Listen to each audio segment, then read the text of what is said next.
Hello friend, welcome to my channel Aryan classes. Aryan ક્લાસીસમાં હું તમામ ધોરણ 12ના વિદ્યાર્થીઓનું હાર્દિક સ્વાગત કરું છું. ચલો વિદ્યાર્થી મિત્રો, આપણે આ વિડીયોની અંદર તમારી દ્વિતીય વાર્ષિક પરીક્ષા 2025 કે જે દરેક જિલ્લાની અંદર હાલમાં ચાલુ થઈ ગયેલી છે.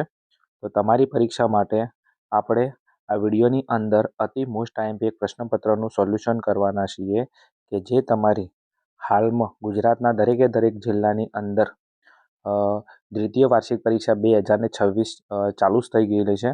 તો તમારી પરીક્ષાની અંદર એક મોસ્ટ આઈએમપી પ્રશ્નપત્રનું સોલ્યુશન કરવાના છીએ. તો ખાસ તમારા જિલ્લાની અંદર જો એકાઉન્ટનું પેપર લેવાનું બાકી હોય તો તમારા માટે આ વિડીયો મોસ્ટ આઈએમપી છે. તો ખાસ પ્રશ્નપત્રને તૈયાર કરીને જાજો. દરેક વિભાગના પ્રશ્નો મોસ્ટ આઈએમપી છે.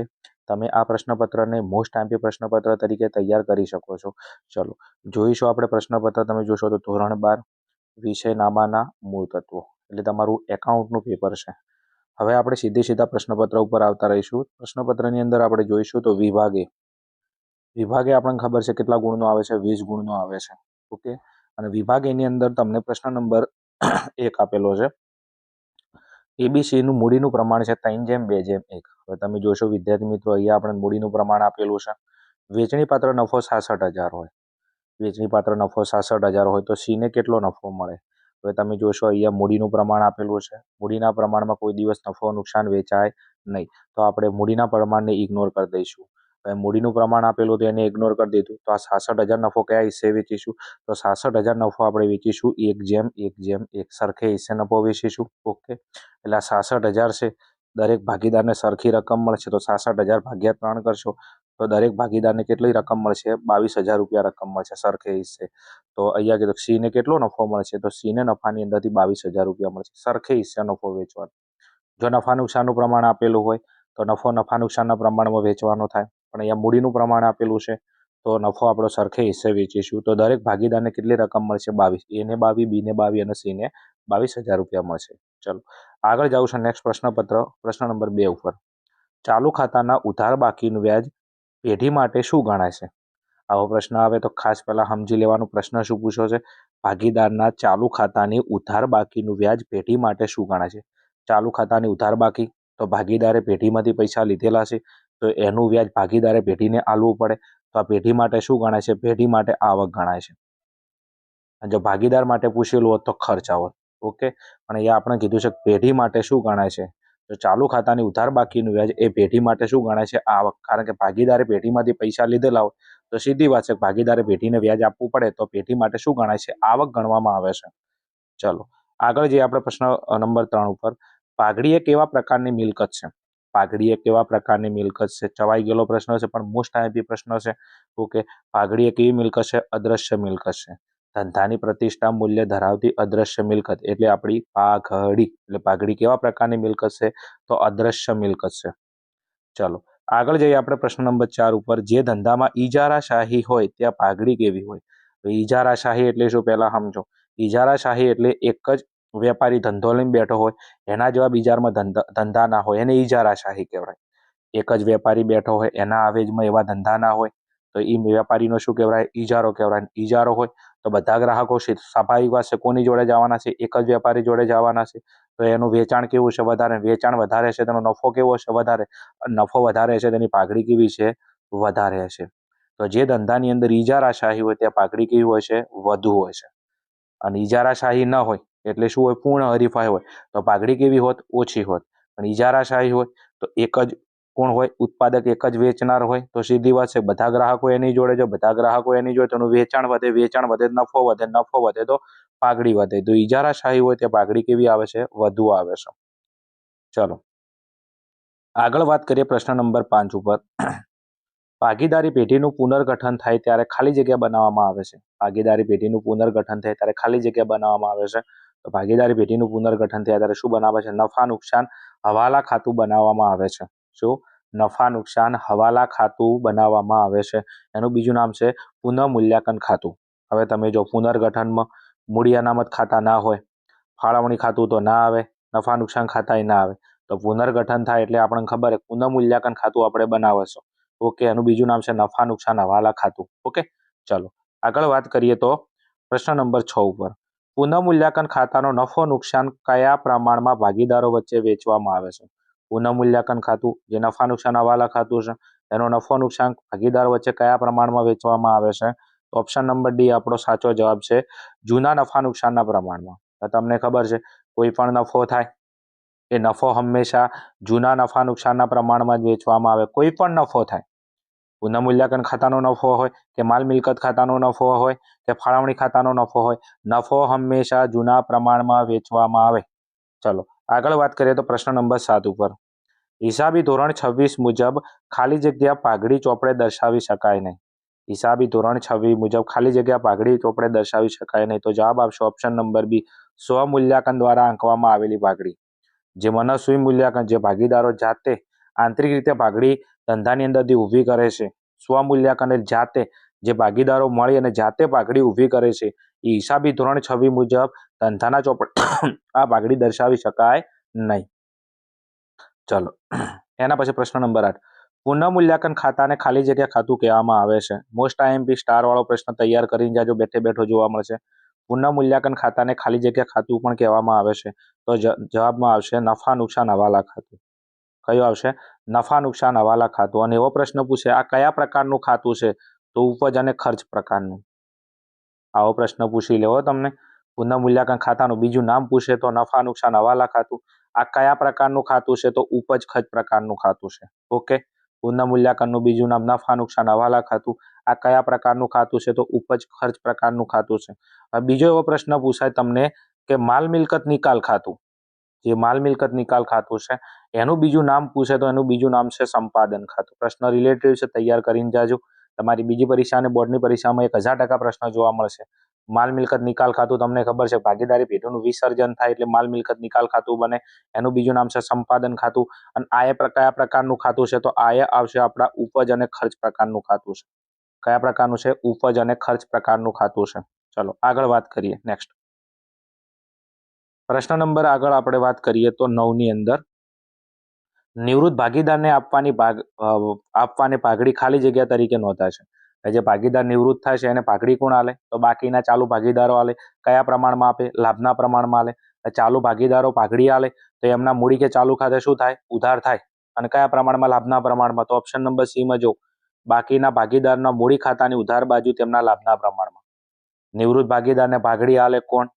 ચાલુ ભાગીદારો આપે. તો ચાલુ ભાગીદારના મૂડી ખાતાની શું થાય? ઉધાર બાજુ. કયા પ્રમાણમાં આપે?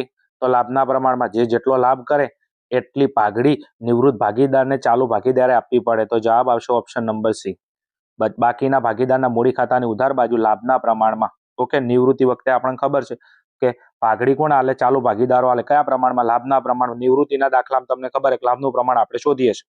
પ્રવેશ આવે તો ત્યાગનું પ્રમાણ આવે, નિવૃત્તિ આવે તો લાભનું પ્રમાણ આવે. નેક્સ્ટ ક્વેશ્ચન નંબર 10 ભાગીદારી પેઢીના વિસર્જન સમયે મિલકતોમાંથી સૌ પ્રથમ કઈ ચૂકવણી કરવામાં આવે છે? ભાગીદારી પેઢીનું વિસર્જન થાય છે ત્યારે મિલકતમાંથી સૌ પ્રથમ, મિલકત તમે વેચો તો સૌ પ્રથમ કયા ખર્ચની ચૂકવણી કરવામાં આવે છે?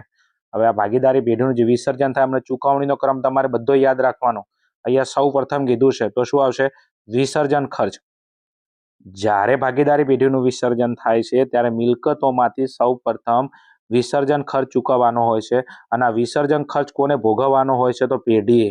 મોસ્ટ આઈએમપી પ્રશ્ન. આ વિસર્જન ખર્ચ કોને ભોગવવાનો હોય છે? પેઢીએ ભોગવવાનો હોય છે. તમારી પરીક્ષામાં ટ્વિસ્ટ કરે, આ સૌ પ્રથમની જગ્યાએ છેલ્લે પૂછે. શું કહે? છેલ્લે તમને પૂછી લે તો છેલ્લે તમારા જવાબની અંદર શું આવે? તો ભાગીદારના મૂડી અને ચાલુ ખાતાની બાકીઓ. શું આવશે? ભાગીદારના મૂડી અને ચાલુ ખાતાની બાકીઓ. બીજા નંબરની અંદર પૂછી લે તો શું આવશે? બીજા નંબરની અંદર ત્રાહિત પક્ષના દેવા આવશે. ઓકે, ખબર પડે. છેલ્લે પૂછે તો ભાગીદારના મૂડી ખાતાની બાકીઓ પરત થાય. ઓકે, અને પ્રથમ નંબરની અંદર તમને પૂછી લે તો વિસર્જન ખર્ચ. આખો ચૂકવણીનો ક્રમ યાદ રાખજો. નેક્સ્ટ પ્રશ્ન નંબર 11 માલ મિલકત નિકાલ ખાતાને ખાલી જગ્યા તરીકે પણ ઓળખવામાં આવે છે. આગળ મેં તમને કહી દીધું, જો પ્રશ્ન પરીક્ષામાં આવી ગયો માલ મિલકત નિકાલ ખાતાને ખાલી જગ્યા ખાતા તરીકે, તો માલ મિલકત નિકાલ ખાતાનું બીજું નામ છે સંપાદન ખાતું. આપણે પેઢીનું વિસર્જન થાય એટલે તમને ખબર છે માલ મિલકત નિકાલ ખાતું તૈયાર થાય, એની વ્યાખ્યા પણ પૂછાય એવી. અને માલ મિલકત નિકાલ ખાતાનું બીજું નામ છે સંપાદન ખાતું. ઓકે, અને બીજું એવું પૂછે કે જે માલ મિલકત નિકાલ ખાતું છે કયા પ્રકારનું ખાતું છે? તો ફરી તમને કહી દઉં, ઉપજ અને ખર્ચ પ્રકારનું ખાતું છે. કયા પ્રકારનું છે? ઉપજ અને ખર્ચ પ્રકારનું ખાતું છે. માલ મિલકત નિકાલનું બીજું નામ સંપાદન ખાતું. આ કયા પ્રકારનું ખાતું છે? તો ઉપજ અને ખર્ચ પ્રકારનું ખાતું છે. ચલો આગળ જઈએ. નેક્સ્ટ પ્રશ્ન નંબર આપણો છે 12. કંપની તેના શેરની મૂળ કિંમતના વધુમાં વધુ કેટલા ટકા પ્રીમિયમથી બહાર પાડી શકે છે? બીજા ભાગનું ચેપ્ટર નંબર 1 શેર મૂડીના હિસાબો. કંપની તેના શેરની મૂળ કિંમતના વધુમાં વધુ કેટલા ટકા પ્રીમિયમથી બહાર પાડી છે? તો તમને ખબર છે પ્રીમિયમ અંગે કોઈ મર્યાદા નથી. આ કંપની ઉપર ડિપેન્ડ કરે છે. કંપનીની દાર્શનિક કિંમતનું જેટલું પ્રીમિયમ રાખે એટલું પ્રીમિયમ રાખી શકે છે. આની અંદર કોઈ નિયમ નથી, કોઈ બાંધછોડ નથી. તો શેરની દાર્શનિક કિંમતના કેટલા ટકા પ્રીમિયમથી શેર બહાર પાડી શકાય? તો કોઈ મર્યાદા નથી. કંપની ઉપર ડિપેન્ડ કરે છે. જેવી કંપનીની નફાકારકતા, જેવી કંપનીની બજારમાં પ્રતિષ્ઠા, શાખ, એ પ્રમાણે પ્રીમિયમથી શેર બહાર પાડશે. આગળ પ્રશ્ન નંબર 13. નીચેનામાંથી કઈ મૂડી કંપનીના પાકા સરવૈયામાં શેર મૂડીના શીર્ષક હેઠળ દર્શાવવામાં નહીં આવતી? કઈ એવી મૂડી છે કે કંપનીના પાકા સરવૈયામાં શેર મૂડીના શીર્ષક હેઠળ દર્શાવવામાં નહીં આવતી? તો જવાબ આવશે ઓપ્શન નંબર સી, અનામત મૂડી. આ અનામત મૂડી કંપનીના પાકા સરવૈયામાં શેર મૂડીના શીર્ષક હેઠળ દર્શાવવામાં નહીં આવતી. એનું કારણ છે કે એક વખત અનામત રાખેલી મૂડીનો વિસર્જન સમયે જ ઉપયોગ કરી શકાય છે. બાકીના કોઈ પણ સંજોગોમાં એનો ઉપયોગ ના કરી શકાય. તો આ મૂડી શેર મૂડીના શીર્ષક હેઠળ આવે નહીં. આગળ વાત કરીએ તો પ્રશ્ન નંબર 14. ડિબેન્ચર એ કંપની માટે શું છે? ડિબેન્ચર એ કંપની માટે શું છે? બીજા ભાગનું બીજું ચેપ્ટર છે આપણા ડિબેન્ચરના હિસાબો. તો ડિબેન્ચર એ કંપની માટે શું છે? દેવું છે. ડિબેન્ચરની વ્યાખ્યા છે કે કંપનીના દેવાના સ્વીકાર કરતા દસ્તાવેજને ડિબેન્ચર કહેવામાં આવે છે. તો ડિબેન્ચર એ કંપની માટે શું છે? દેવું છે. આગળ પ્રશ્ન નંબર 15. નાણાકીય પત્રકોનું વિશ્લેષણ. નાણાકીય પત્રકોનું વિશ્લેષણ ખાલી જગ્યા કરે છે તો શું કરે છે? અર્થઘટન કરે છે. એની વ્યાખ્યા છે ઓકે, કે જે નાણાકીય જે બાબતો છે ઓકે, અને જે પરિણામ મળે છે આ પરિણામોનું શું કરે છે? અર્થઘટન કરે છે. તો નાણાકીય પત્રકોનું વિશ્લેષણ શું કરે છે? અર્થઘટન કરે છે. ચલો આગળ વાત કરીએ વિદ્યાર્થી મિત્રો પ્રશ્ન નંબર 16 ઉપર. મિલકતોના ઉપયોગ અંગેની માહિતી ખાલી જગ્યાનું વિશ્લેષણ આપે છે.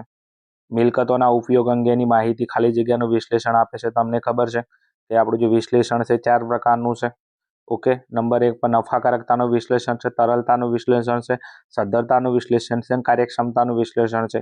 એટલે કે નાણાકીય વિશ્લેષણમાં 4 બાબતોનો સમાવેશ કરવામાં આવે છે ઓકે. નફાકારકતા, તરલતા, સદ્ધરતા, કાર્યક્ષમતા. અને એમાં મિલકતોના ઉપયોગ અંગેની માહિતી કયું વિશ્લેષણ આપે છે? તો તમને ખબર છે કે કાર્યક્ષમતાનું વિશ્લેષણ. કાર્યક્ષમતાના વિશ્લેષણ દ્વારા મિલકતોના ઉપયોગ અંગેની માહિતી મળે. તો સાહેબ નફાકારકતાના વિશ્લેષણ અંગે શેની માહિતી મળે? ઓકે, તો કમાણીની ક્ષમતાની માહિતી મળે. તરલતા દ્વારા ટૂંકા ગાળાની સદ્ધરતા અને સદ્ધરતા દ્વારા ધંધાની લાંબા ગાળાની સદ્ધરતા. 4 તૈયાર કરજો. હાલ મિલકતોના ઉપયોગ અંગેનું પૂછ્યું છે તો કયું વિશ્લેષણ આવશે? કાર્યક્ષમતાનું. આ નફાકારકતામાં શું આવે? તો કમાણીની ક્ષમતા. તરલતામાં ટૂંકા ગાળાની સદ્ધરતા, સદ્ધરતામાં લાંબા ગાળાની સદ્ધરતા. Next question number 17. ગુણોત્તરની રજૂઆત કયા સ્વરૂપે થાય છે? ગુણોત્તરની રજૂઆત પ્રમાણ સ્વરૂપે, ટકાવારી સ્વરૂપે, સમયના સ્વરૂપે, ઉપરના બધા. તો જવાબ આવશે ઉપરના બધા જ. પ્રમાણના સ્વરૂપે થાય. તમને ખબર છે આપણા જે ગુણોત્તર છે કયા ગુણોત્તર? કાર્યાનુસાર અને પ્રણાલીગત ગુણોત્તર છે. એમાં કાર્યાનુસાર ગુણોત્તરના આપણા કેટલા પ્રકાર છે? 4 પ્રકાર છે ઓકે. એની રજૂઆત પ્રમાણના સ્વરૂપે થાય છે, ટકાવારીના સ્વરૂપે થાય છે, સમયના સ્વરૂપે થાય છે. તો જવાબ આવશે ઉપરના બધા જ. ચલો ક્વેશ્ચન નંબર 18. પ્રવાહી ગુણોત્તર એ ખાલી જગ્યા છે. પ્રવાહી ગુણોત્તર એ ખાલી જગ્યા છે.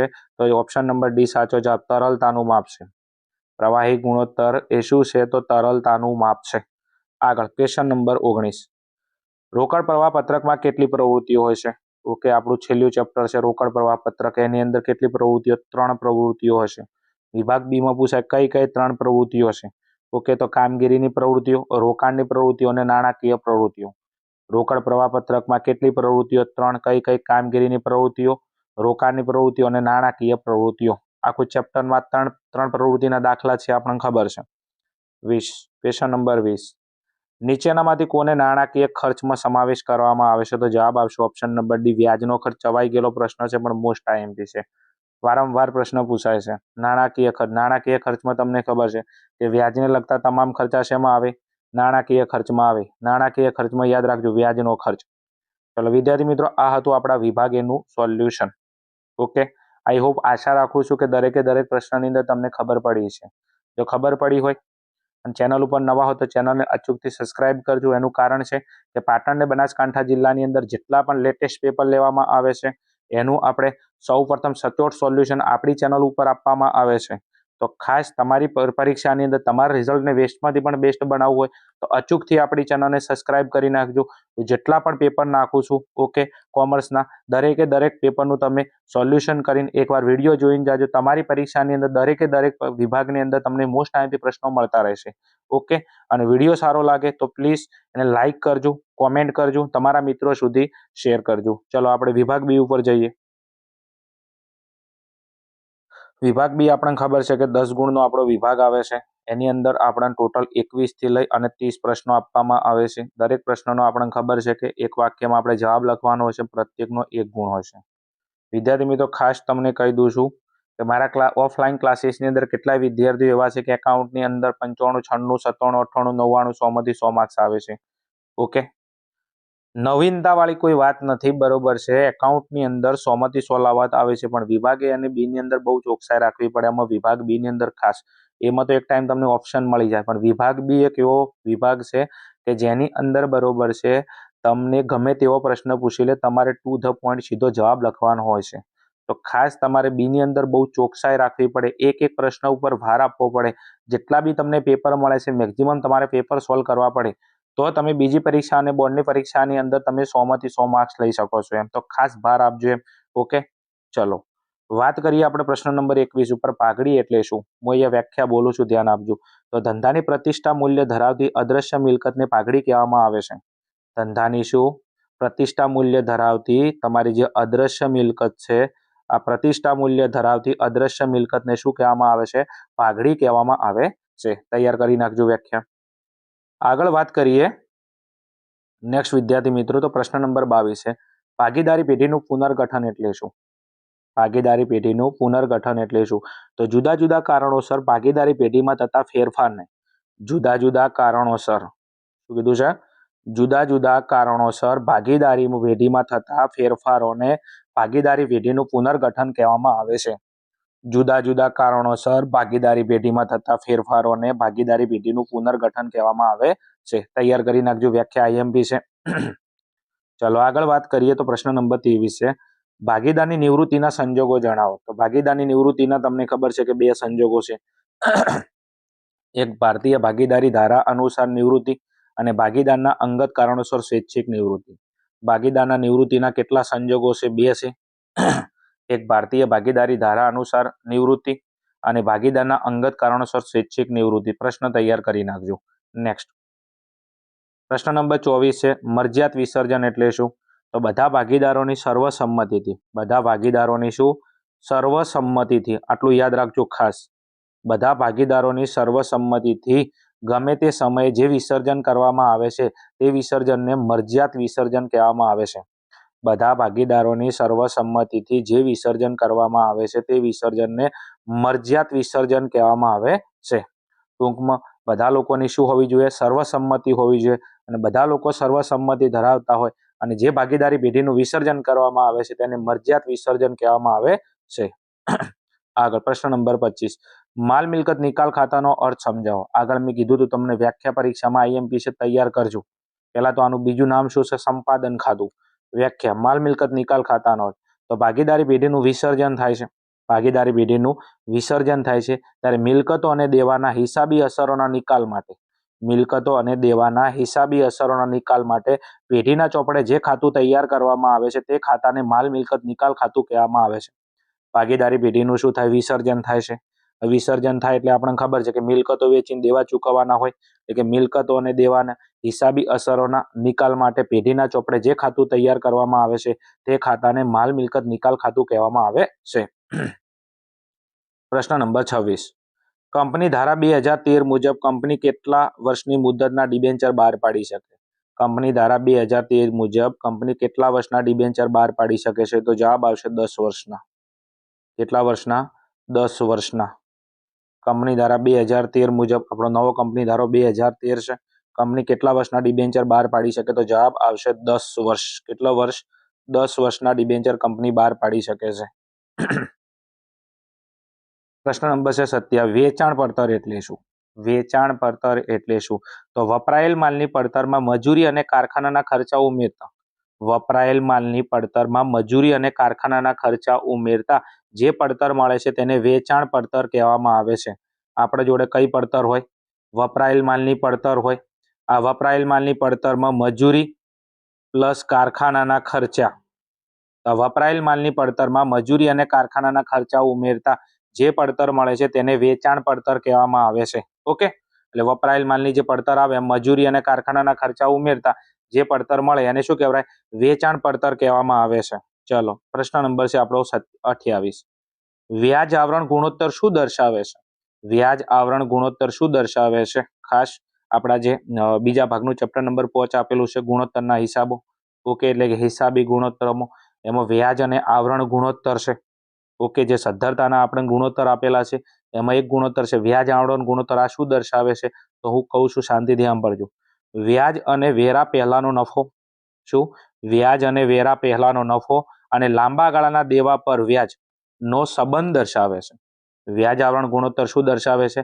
તો વ્યાજ અને કરવેરા પહેલાનો નફો અને લાંબા ગાળાના દેવા પરનું વ્યાજ, આ બંને વચ્ચેનો સંબંધ દર્શાવે છે. આ એનું સૂત્ર છે, વ્યાજ અને કરવેરા પહેલાનો નફો ભાગ્યા લાંબા ગાળાના દેવાનું વ્યાજ. તો વ્યાજ આવરણ ગુણોત્તર જે એનું સૂત્ર છે, આ સૂત્ર પ્રમાણે તમારે એનો જવાબ લખવાનો છે. તો વ્યાજ અને વેરા પહેલાનો નફો અને લાંબા ગાળાના દેવાનું વ્યાજ, આ બંને વચ્ચેનો સંબંધ કોણ દર્શાવે છે? તો વ્યાજ આવરણ ગુણોત્તર દર્શાવે છે. જે એનું સૂત્ર છે એ સૂત્ર તમારે અહીંયા ફિટ કરવાનું છે. સૂત્રની માહિતી તમારે ફિટ કરવાની છે, પણ થોડી શબ્દોમાં એને પ્રેઝન્ટ કરવાનું છે. ચલો આગળ વાત કરીએ. પ્રશ્ન નંબર 29. રોકડ પ્રવાહ પત્રક એટલે શું? રોકડ પ્રવાહ પત્રકની તમને વ્યાખ્યા પૂછેલી છે કે રોકડ પ્રવાહ પત્રક એટલે શું? તો રોકડ અને રોકડ સમકક્ષની આવક અને જાવકના પત્રકને, શું?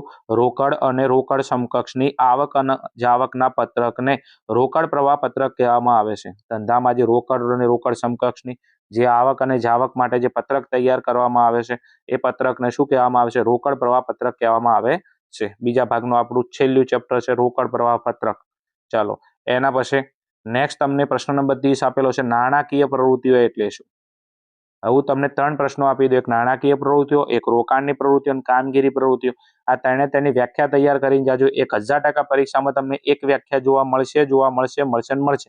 તમે કોઈ પણ જિલ્લામાંથી મારું પેપર જોતા હોય, તમારું બીજા ભાગનું ચેપ્ટર નંબર 6 છે એમાં આપણી 3 પ્રવૃત્તિઓ છે રોકડ પ્રવાહ પત્રકની.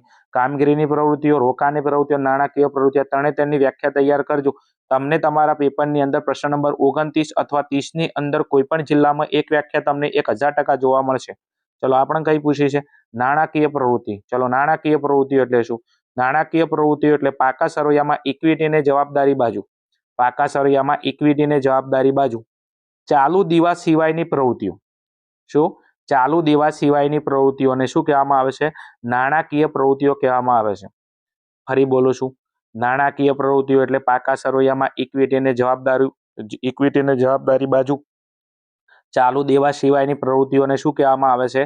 નાણાકીય પ્રવૃત્તિઓ કહેવામાં આવે છે. ટૂંકમાં ઇક્વિટી જવાબદારી બાજુ તમે નાણાકીય પ્રવૃત્તિની અંદર ચાલુ દેવાને તમે ધ્યાનમાં નહીં લો. ચાલુ દેવા સિવાયની જે પ્રવૃત્તિઓ છે એને નાણાકીય પ્રવૃત્તિ કહેવામાં આવે છે. ચાલો વિદ્યાર્થી મિત્રો, આ હતું આપણા વિભાગ બી નું સોલ્યુશન. દરેકે દરેક પ્રશ્ન મોસ્ટ આઈએમપી છે, સ્ક્રીનશોટ પાડી લેજો. દરેકે દરેક પ્રશ્ન તૈયાર કરીને જાજો. આઈ હોપ, આશા રાખું છું કે દરેકે દરેક પ્રશ્નની અંદર તમને ખબર પડી હશે. ચલો એના પછી વાત કરીએ તો વિભાગ સી ની અંદર. વિભાગ સી ની અંદર શું કીધું છે અહીંયા? તો નીચે જે પ્રશ્નો આપેલા છે એનો માગ્યા મુજબ તમારે જવાબ આપવાના છે. કોઈ પણ 6 માંથી 4 પ્રશ્નો લખવાના છે. પ્રત્યેકના 3 ગુણ છે. ઓકે, 4 તરી 12 ગુણનો આપણો વિભાગ છે. ઓકે, ફટાફટ જોશો. પ્રશ્ન નંબર 31, 32, 33 માં થિયરીનો ક્વેશ્ચન આપેલો છે. માલ મિલકત નિકાલ ખાતાનો અર્થ. ફટાફટ તમે સ્ક્રીનશોટ લઈ લેશો. એના પછી પ્રશ્ન નંબર તમને આપેલો છે 34, વિસર્જન સમયમાં જે આમનોંધ થાય આમનોંધ તમારે લખવાની છે. પ્રશ્ન નંબર 35 તમને આપેલો છે ડિબેન્ચરનો દાખલો છે. પ્રશ્ન નંબર 36 આપણને ડિબેન્ચરનો દાખલો છે. ચાલો એના પછી આગળ વાત કરીએ તો વિભાગ ડી ની અંદર. વિભાગ ડી માં નીચે આપેલા પ્રશ્નોના માગ્યા મુજબ તમારે ઉત્તર આપવાના છે. કોઈ પણ 3, પ્રત્યેકના 4 ગુણ છે અને 12 ગુણનો આપણો આ વિભાગ છે. પ્રશ્ન નંબર 37 તમને ભાગડીનો ક્વેશ્ચન આપેલો છે. ફટાફટ તમે સ્ક્રીનશોટ લઈ લેશો. અહીંયા જોઈ શકો છો મોસ્ટ આઈએમપી દાખલો છે, તૈયાર કરીને જાજો. ચલો એના પછી ફરી પાછો પ્રશ્ન નંબર તમને 38 આપવામાં આવેલો છે. ઓકે, આ પણ તમારો ભાગડીનો દાખલો છે, તૈયાર કરી લેજો. મોસ્ટ આઈએમપી સ્ટાર વાળો ક્વેશ્ચન છે. ચલો એના પછી નેક્સ્ટ પ્રશ્ન નંબર તમને 39 છે, તુલનાત્મક નફા નુકસાનનું પત્રક તૈયાર કરવાનું છે, બીજા ભાગનું ચેપ્ટર નંબર 4 છે આપણું. ઓકે, એમાં કયું પત્રકમાં આજેલું છે તમને નફા નુકસાનનું પત્રક છે, તુલનાત્મક માપનું પત્રક. બે વિનાશક, સમાજ માપ અને તુલનાત્મકનો દાખલો છે. ચલો એના પછી પ્રશ્ન નંબર તમને 40 આપેલો છે, જોશો. સ્ટોકનો ઉઠલો તમારે શોધવાનો છે. સૂત્ર છે વેચેલ માલની પડતર ભાગ્યા સરેરાશ સ્ટોક. ઓકે, તો વેચેલ માલની પડતર લઈને સરેરાશ સ્ટોક વડે ડિવાઈડ કરી દેવાનું છે, તો તમને સ્ટોકનો ઉઠલો મળી જશે. ચલો એના પછી પ્રશ્ન નંબર તમારો 41 છે, રોકાણની પ્રવૃત્તિઓમાંથી ઉદ્ભવતા રોકડ પ્રવાહ પત્રકની ગણતરી કરો. રોકાણની પ્રવૃત્તિનો દાખલો છે. આપણા ટોટલ તમને ખબર છે 3 પ્રવૃત્તિઓ છે, કામગીરી પ્રવૃત્તિ, નાણાકીય પ્રવૃત્તિ, રોકાણની પ્રવૃત્તિ. તો રોકાણની પ્રવૃત્તિઓમાંથી ઉદ્ભવતો જે રોકડ પ્રવાહ છે તમારે એની ગણતરી કરવાની છે. કશું નથી ભયા, તમારે પાકા સરવૈયાની અંદર બરોબર છે ચાલુ મિલકતોને ધ્યાનમાં નથી લેવાની. બસ ચાલુ મિલકતોને છોડીને બરોબર છે જે પણ મિલકતો છે એને ધ્યાનમાં લેવાની છે. ચલો એના પછી વાત કરીએ તો વિદ્યાર્થી મિત્રો વિભાગ ઈ. વિભાગ ઈ ની અંદર માગ્યા મુજબ પ્રશ્નોના જવાબ આપો. 5 માંથી કોઈ પણ 3 અને 8 ગુણ તમને એક પ્રશ્નના મળે છે. ટોટલ આપણો 24 ગુણનો વિભાગ છે. એની અંદર શરૂઆત દાખલાની અંદર તમને આપેલી છે, ફટાફટ સ્ક્રીનશોટ લેવાનું રાખજો. પાકું સરવૈયું આપેલું છે. આ તમારો પ્રવેશનો દાખલો છે. પાકું સરવૈયું તમે જોશો અને અહીંયા તમને હવાલા આપેલા છે, જોશો. ઓકે, હવાલામાં 1, 2, 3, 4, 5 અને 6. એના પરથી પુનઃમૂલ્યાંકન ખાતું, ભાગીદારના મૂડી ખાતા, રોકડ ને બેંક ખાતું, પ્રવેશ બાદનું પાકું સરવૈયું તૈયાર કરવાનું છે. ટૂંકમાં પાકા સરવૈયા અને હવાલાના આધારે તમારે પ્રવેશનો દાખલો ગણવાનો છે. ઓકે, ચલો આગળ વાત કરવા જઈએ તો એના પછી નેક્સ્ટ તમને જે દાખલો આપેલો છે એ પણ પ્રવેશનો જ દાખલો છે. તમે જોશો તો ફરી પાછું પાકું સરવૈયું આપેલું છે. અહીંયા ફટાફટ તમે જોશો, ફટાફટ આનો સ્ક્રીનશોટ લઈ લેશો પાકા સરવૈયાનો. ચલો એના પછી તમને અહીંયા હવાલા આપેલા છે. હવાલા નંબર 1, 2, 3, 4, 5, 6. ઓકે, જરૂરી ખાતા અને પ્રવેશ બાદનું પાકું સરવૈયું તૈયાર કરો. એટલે પ્રવેશના 2 દાખલા તમને પૂછેલા છે. ચલો એના પછી નેક્સ્ટ આગળ વાત કરીએ તો અહીંયા નિવૃત્તિનો દાખલો છે, તમે જોશો. ઓકે, તો ફરી પાછું પાકું સરવૈયું છે. ઓકે, અને પાકા સરવૈયાની જે વિગતો આપેલી છે આ વિગતોના આધારે અને નીચે તમને જોશો તો આ છે તમારા હવાલા. હવાલાની અંદર હવાલા નંબર 1 તમને આપેલો છે, 2 છે, 3 છે, 4 છે. અને એના પછી જરૂરી ખાતા અને પાકું સરવૈયું તૈયાર કરો. નિવૃત્તિનો સમ છે ટૂંકમાં. ચલો એના પછી નેક્સ્ટ ક્વેશ્ચન નંબર તમને 45 આપેલો છે. ફટાફટ સ્ક્રીનશોટ લઈ લેશો. આ તમારું બીજા ભાગનું ચેપ્ટર નંબર 1 શેર મૂડીના હિસાબો છે. શેર મૂડીના હિસાબોનો દાખલો છે. ફટાફટ સ્ક્રીનશોટ લઈ લેજો. સ્ટાર વાળો દાખલો છે. અહીંયા તમને જે પ્રશ્નપત્ર આપેલું છે, પ્રશ્નપત્રને તમે મોસ્ટ આઈએમપી પ્રશ્નપત્ર તરીકે ઉપયોગ કરી શકો છો. ઘણા બધા વિદ્યાર્થીઓનો એ પ્રશ્ન હોય છે સાહેબ તૈયારી ક્યાંથી શરૂઆત કરવી, તો બસ અહીંથી તૈયારી ચાલુ કરી નાખો એમ. ચલો એના પછી નેક્સ્ટ ફરી પાછો તમને ક્વેશ્ચન નંબર 46 આપેલો છે. આ એ પાછો આપણો શેર મૂડીના હિસાબોનો દાખલો છે. બીજા ભાગનું ચેપ્ટર નંબર 1 સ્ટાર વાળો દાખલો છે, ફાળવણીનો. તૈયાર કરી નાખજો. શેરની પ્રમાણસર ફાળવણીનો સમ છે. ચલો વિદ્યાર્થી મિત્રો આ હતો આપણો વિભાગ ઈ. એના પછી આપણે આગળ જઈએ તો વિભાગ એફ ની અંદર. વિભાગ એફ માં તમને ખબર છે કે વાર્ષિક હિસાબના 2 દાખલા આવે છે, ભાગીદારી પેઢીના વાર્ષિક હિસાબો અને કંપનીના વાર્ષિક હિસાબો. અને દરેકના 11 ગુણ તમને મળે છે અને 22 ગુણનો આપણો વિભાગ છે. ઓકે, શરૂઆત તમને કરેલી છે અહીંયા ભાગીદારીના વાર્ષિક હિસાબો. અહીંયા તમને કાચું સરવૈયું આપેલું છે, ફટાફટ તમે જોઈ લેશો. ઓકે, ચલો આ છે આપણું કાચું સરવૈયું. ફટાફટ સ્ક્રીનશોટ લઈ લેશો અને અહીંયા તમને એના હવાલા આપેલા છે. આ કાચું સરવૈયું તો અહીંયાથી લેશો તમે, થોડું બાકી છે. ઓકે, આ કાચું સરવૈયું છે અને અહીંયા તમને એના હવાલા આપેલા છે. હવાલાની અંદર તમે ટોટલ જોશો 1 થી 8 હવાલા આપેલા છે. એટલે ઉપરની કાચું સરવૈયું આ હવાલા. બીજું અહીંયા મારી દ્રષ્ટિએ કહું તો તમને ઉદાહરણ લગભગ આઈ થિંક 7 યા 9 ઉદાહરણ તમને પૂછેલું છે. 7મું ઉદાહરણ કે લગભગ છે. મૂળ ઉદાહરણનો ક્વેશ્ચન તમને આપેલો છે, ટેલી કરી લેજો એમ. ચલો એના પછી નેક્સ્ટ તમને અહીંયા જે આપેલું છે એ છે કંપનીનું કાચું સરવૈયું છે. ફટાફટ તમે માહિતી ચેક કરી લેશો. ફટાફટ સ્ક્રીનશોટ લઈ લેશો. મોસ્ટ આઈએમપી દાખલો છે, તૈયાર કરીને જાજો. બેઠે બેઠો તમારી એક્ઝામમાં તમને જોવા મળી શકે છે. ફટાફટ સ્ક્રીનશોટ લઈ લેશો. હવાલાની અંદર તમને ખબર છે કે આપણા 2 જ હવાલા લે, કાકર માલના સ્ટોકનો હાલ અને કરવેરાની જોગવાઈનો હવાલો આપે છે. ઓકે, આ 2 હવાલાને આધારે અને તમને જે કાચું સરવૈયું આપેલું છે એના આધારે આપણે કંપનીના વાર્ષિક હિસાબો તૈયાર કરવાના છે. તો વિદ્યાર્થી મિત્રો, આ હતું તમારું દ્વિતીય વાર્ષિક પરીક્ષા 2026 માટેનું એક અતિ મોસ્ટ આઈએમપી પ્રશ્નપત્ર. આઈ હોપ, આશા રાખું છું કે વિડીયોની અંદર તમને ખબર પડી છે. વિડીયો હેલ્પફુલ થયો હોય તો ખાસ કોમેન્ટની અંદર જણાવજો. ચેનલ પર નવા હો તો ચેનલને સબસ્ક્રાઈબ કરી નાખજો. અને તમારા જિલ્લાની અંદર જો દ્વિતીય પરીક્ષા તો દરેક જિલ્લામાં ચાલુ છે, તો ખાસ ચેનલ પર નવા તો ચેનલને સબસ્ક્રાઈબ કરી નાખજો. એનું કારણ છે કે આપણી ચેનલ ઉપર પાટણ અને બનાસકાંઠાની અંદર જેટલા પણ પેપર લેવામાં આવે છે એવા લેટેસ્ટ પેપર 2026નું પણ સોલ્યુશન આપણી ચેનલ ઉપર સચોટ 100% વિશ્વાસપાત્ર સોલ્યુશન આપવામાં આવશે. ચલો મળીશું આવા જ કોઈ પ્રશ્નપત્રના સોલ્યુશન સાથે. ત્યાં સુધી જોતા રહો અમારી channel Aryan classes. Okay, thank you. જય હિન્દ, જય ભારત તથા અસ્તુ.